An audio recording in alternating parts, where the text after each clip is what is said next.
ابو ہریرہ رضی اللہ عنہ کو یہ کہتے ہوئے سنا کہ رسول اللہ صلی اللہ علیہ وآلہ وسلم نے فرمایا، آخری زمانے میں ایسے دجال فریب کار کاذب ہوں گے جو تمہارے پاس ایسی احادیث لائیں گے جو تم نے سنی ہوں گی نہ تمہارے آبا نے۔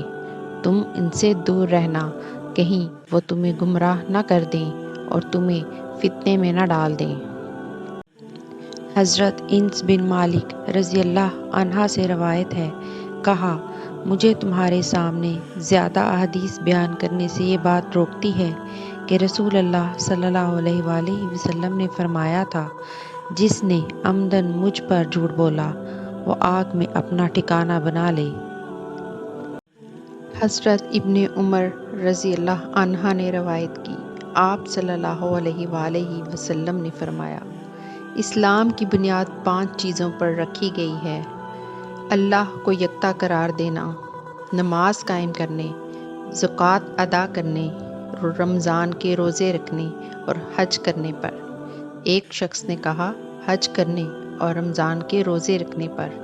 ابن عمر رضی اللہ عنہ نے کہا، نہیں، رمضان کے روزے رکھنے اور حج کرنے پر۔ میں نے رسول اللہ صلی اللہ علیہ وآلہ وسلم سے یہ بات اسی طرح سنی تھی۔ ابو زبیر نے حضرت جابر رضی اللہ عنہ سے روایت کی کہ ایک آدمی نے رسول اللہ صلی اللہ علیہ وآلہ وسلم سے سوال کیا اور کہا، آپ کیا فرماتے ہیں جب میں فرض نمازیں ادا کروں اور رمضان کے روزے رکھوں اور حلال کو حلال اور حرام کو حرام سمجھوں اور اس پر اضافہ نہ کروں تو کیا میں جنت میں داخل ہو جاؤں گا؟ آپ نے فرمایا، ہاں۔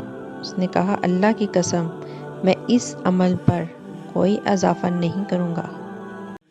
حضرت عثمان رضی اللہ عنہ سے روایت کی، کہا رسول اللہ صلی اللہ علیہ وآلہ وسلم نے فرمایا، جو شخص مر گیا اور وہ یقین کے ساتھ جانتا تھا کہ اللہ تعالیٰ کے سوا کوئی عبادت کے لائق نہیں، وہ جنت میں داخل ہوگا۔